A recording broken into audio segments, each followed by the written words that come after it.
Hello student, welcome in my class. Student, आज की mathematics के इस क्लास में हम तर्क वाक्य बीजगणित से संबंधित कुछ प्रश्नों को हल करेंगे। यहाँ पर हमने 2 प्रश्न लिखे हैं और हमें कहा गया है कि इन्हें सरल करके लिखिए। तो देखो, इनको सरल करके लिखने के लिए या इनको हल करने के लिए हमें तर्क वाक्य बीजगणित के इन नियमों को ध्यान में रखना होगा, जो इसके पहले वाली क्लास में हमने पढ़े भी है और प्रूव भी किए हैं इन नियमों को। तो इन्हीं नियमों की सहायता से इन प्रश्नों को हल किया जा सकता है। ये सभी नियम आप लोगों को ध्यान में रखना होगा। तो चलो स्टार्ट करते हैं। पहला प्रश्न हल करते हैं और इसे हम सरल करने की कोशिश करते हैं। देखो क्या करेंगे, हम यहाँ लिखते हैं सॉल्व फर्स्ट। P और P एंड Q, इसको हल करने के लिए हम इन नियमों का यूज करेंगे। इसको देखो क्या लिखा जा सकता है। P को इस वर्ग सम नियम से, या फिर देखो यहाँ P को हम तत्समक नियम से, P को इस तत्समक नियम से P एंड पाई लिख सकते हैं। तो इस P के जगह हम P एंड पाई लिख देते हैं। इस P के जगह पे लिखा हमने P एंड पाई। फिर ये और जैसे का वैसा रहेगा और इसके बाद ये P एंड Q लिख देते हैं। ठीक है, इसमें हमने इस नियम का यूज किया है। P and pi equivalent P होता है। ये तत्समक नियम P and pi equivalent P। ठीक है, अब इसको आगे बढ़ाते हैं। इसे हल करने के लिए हम वितरण नियम का यूज करने वाले हैं। वितरण नियम के अनुसार P एंड Q और R, इसको लिखा जाता है P एंड Q और P एंड R। तो देखो यहाँ पर P के जगह पे तो P ही है और यहाँ Q और R के जगह पाई और Q है। इस नियम के अनुसार हम P एंड Q और P एंड R को P एंड Q और R लिख सकते हैं। इसे हम ऐसा लिख सकते हैं। तो इसे इस प्रकार लिख सकेंगे हम P एंड पाई और Q। इसको अगर वितरण नियम से लिखे तो P एंड पाई और P एंड Q लिखा जाएगा। इसके बाद इस स्टेप को आगे बढ़ाते हैं। ये P एंड, यहाँ पर देखो हम इस नियम का प्रयोग करेंगे। P और पाई, P और पाई को पाई लिखते हैं। यहाँ देखो तत्समक नियम में P और पाई इक्वल्स टू पाई होता है। वैसे ही यहाँ हम Q और पाई को पाई लिखेंगे और यहाँ फिर से P एंड पाई आया और P एंड पाई को P लिखा जाता है। तो इस P एंड पाई को P लिख देंगे और ये आंसर होगा अपना सरलीकृत रूप। इसके बाद हम अगला क्वेश्चन देखते हैं। ये B क्वेश्चन सॉल्व करते हैं। Solve B।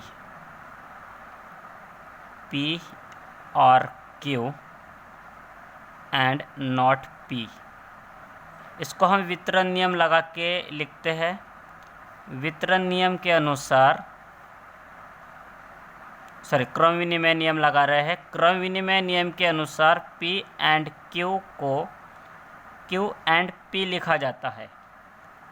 यहाँ P के जगह पे इतना है, Q के जगह पे इतना है। ये हो गया P एंड Q। इसको हमें Q एंड P के रूप में लिखना है, मतलब नॉट P एंड P और Q लिखेंगे इसको। ये P एंड Q के रूप में था, इसको हमने Q एंड P के रूप में लिखा। मतलब हमने यहाँ वितरण नियम, यहाँ हमने क्रम विनिमय नियम लगाया। इस नियम का प्रयोग किया हमने। अब इसी स्टेप को आगे बढ़ा रहे हैं। यहाँ हम वितरण नियम लगाएंगे। वितरण नियम ये है अपना, P एंड Q और R को P एंड Q और P एंड R लिखते हैं। P के जगह नॉट P है तो इसको लिखेंगे नॉट P एंड P और not P and Q, not P and P, फिर और लगाएंगे और नॉट P एंड Q लिखेंगे। इसको फिर आगे बढ़ाते हैं।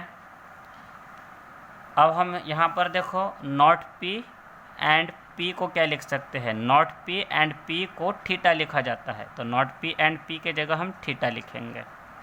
फिर ये और लिखे और ये नॉट P एंड Q जैसे का वैसा लिख दिए। अच्छा देखो, थीटा का किसी भी वाक्य के साथ वियोजन थीटा होता है। जैसे यहाँ लिखा है थीटा का P के साथ वियोजन, मतलब थीटा और P होता है, वैसे ही थीटा और इतना ही होगा, मतलब इसका मान नॉट P एंड Q आएगा। इसका कारण लिखते हैं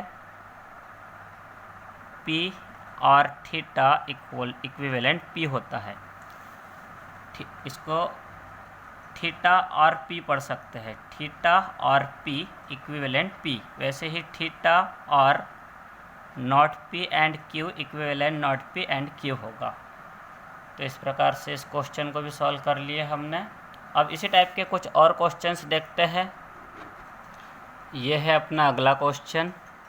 यहाँ इस क्वेश्चन में हमें इसे सरल करके लिखना है, तो चलिए स्टार्ट करते हैं। नॉट P और Q और not P and Q equivalent. इसे हल करने के लिए हमें डी मॉर्गन नियम को ध्यान में रखना होगा। देखो डी मॉर्गन नियम क्या कहता है, डी मॉर्गन नियम के अनुसार नॉट P और Q को not P and not Q लिखा जाता है। तो इसी नियम का प्रयोग करके हम इसे लिख रहे हैं not P and not Q। Not P और Q को not P and not Q लिख दिया डी मॉर्गन नियम से। फिर ये नॉट P एंड Q। अब यहाँ लिख देते हैं, ये डी मॉर्गन नियम है, डी मॉर्गन नियम, ये है डी मॉर्गन नियम से।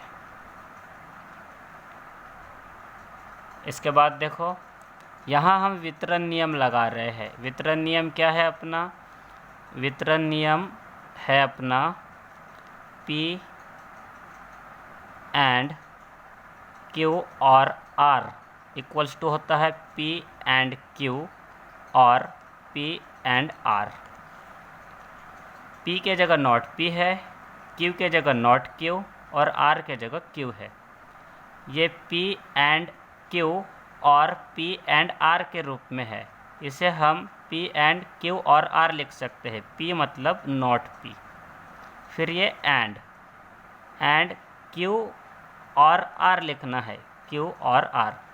Q के जगह नॉट Q, फिर और R के जगह Q। P एंड Q और P एंड R को P एंड Q और R लिखा जाता है, ये भी उसी रूप में है, P एंड Q और P एंड R के रूप में है ये। इसको हमने P एंड Q और R के रूप में लिख दिया। ये नियम जो है ये वितरण नियम है, वितरण नियम से। इसके बाद इसे आगे बढ़ा रहे हैं। यहाँ पर हम ये नॉट P को जैसे का वैसे लिखेंगे एंड नॉट Q और Q को क्या लिखा जा सकता है, देखो यहाँ पर P और नॉट P को पाई लिखते हैं, ये संपूरकता का नियम है। P और नॉट P को पाई लिखा जाता है, वैसे ही Q और नॉट Q को पाई लिखेंगे, यह है संपूरकता का नियम। अब इस स्टेप को आगे बढ़ाते हैं। देखो हमने देखा था कि P एंड पाई को P लिखते हैं, ये तत्समक नियम है, ये पी एंड पाई को पी लिखते हैं, तत्समक नियम। इस नियम का यहाँ प्रयोग कर रहे हैं, पी के जगह नॉट पी है, नॉट पी एंड पाई को नॉट पी लिखेंगे। ये तत्समक नियम से, तत्समक नियम से। ठीक है, इस प्रकार ये क्वेश्चन भी सॉल्व हो गया। आज के लिए इतना ही, इसके बाद अगली क्लास में देखेंगे।